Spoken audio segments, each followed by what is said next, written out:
I had a wonderful childhood. I remember playing with my girlfriends. We swung on the swings. We played with our dolls. There was no problem at all. And then Hitler came to power. Die Bolschewisierung der Erde und damit der Sieg des Judentums sein, sondern die Vernichtung der jüdischen Rasse in Europa. It didn't happen overnight. It happened slowly.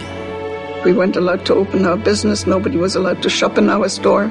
And only because we were Jewish. Because they made the town where I lived free of Jews.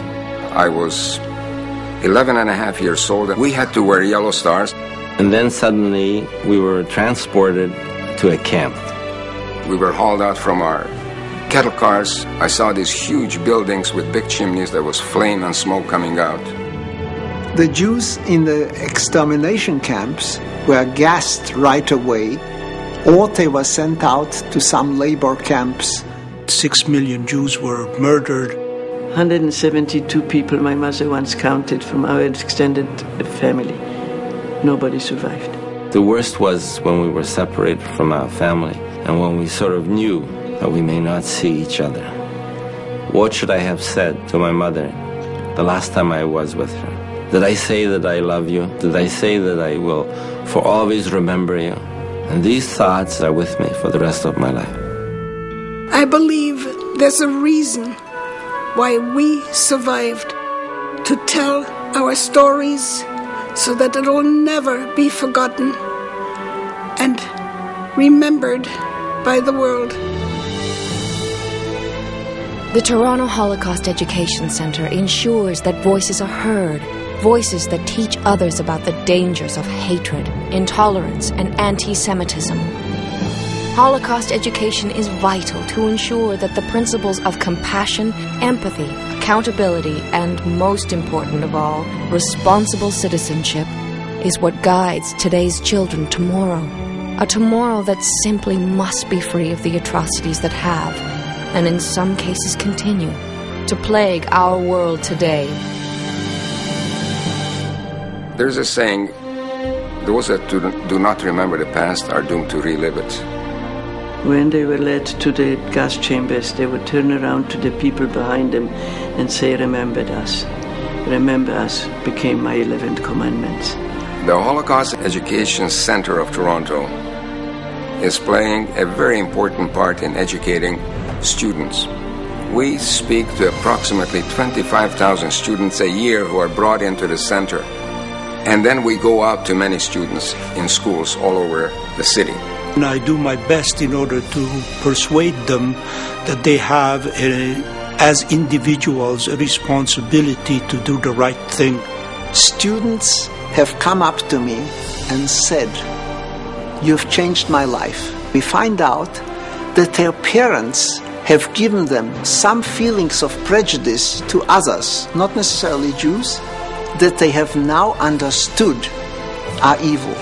And that was very touching. When the students return to the classroom, they're much more tolerant. You can see that diversity extends to each other in the way in which they interact with each other.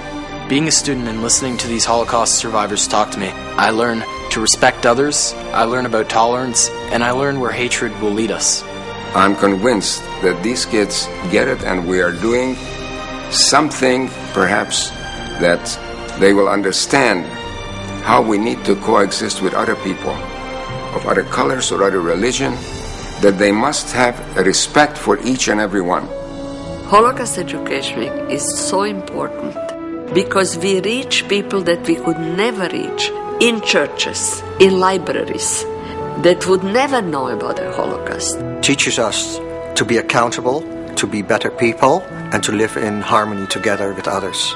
We are teaching tolerance, not just for Jews. We are teaching tolerance, period. The Holocaust Center has been remarkable in its community connection, its outreach program. And so it offers teachers an opportunity to learn about the Holocaust from the survivors, from the center, and then they can continue that practice in their classrooms. It is vital for the young people of today and for all of us to know about the evil that has been done in the past so that it may not be repeated ever.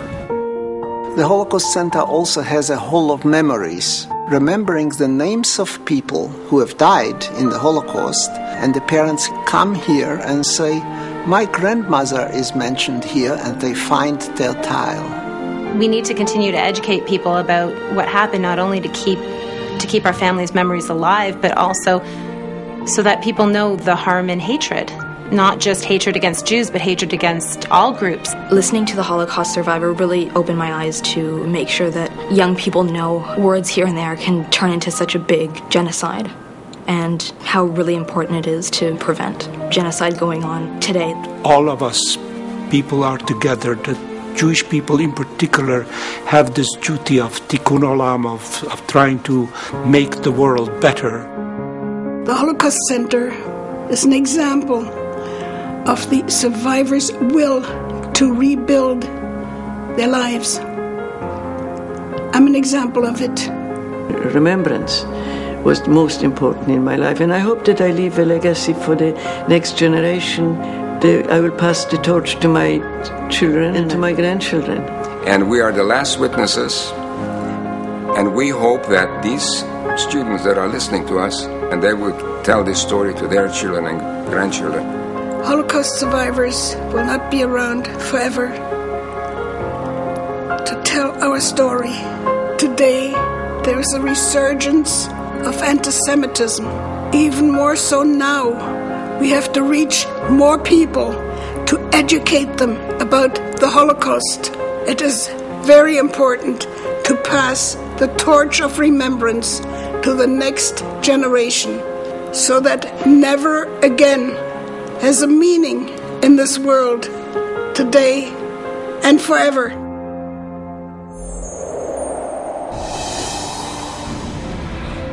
Continuing its mandate of bringing dreams to fruition, UJA Federation's Tomorrow campaign, a $400 million infrastructure project which is revitalizing and rebuilding Jewish life across the GTA, is currently creating the National Center for Jewish Heritage at the Sherman campus, which will also be home to the Sarah and Chaim Neuberger Holocaust Education Center, a place that will be like no other. The new Holocaust Center will immediately place Toronto at the forefront of Holocaust education in North America. Through its use of cutting-edge, dynamic multimedia technology and interactive programs and exhibits that reach out to young and old alike, the new Neuberger Holocaust Education Center will continue to give a voice to those who perished in the Shoah. A voice that will be heard for generations to come. Their legacy becomes our responsibility.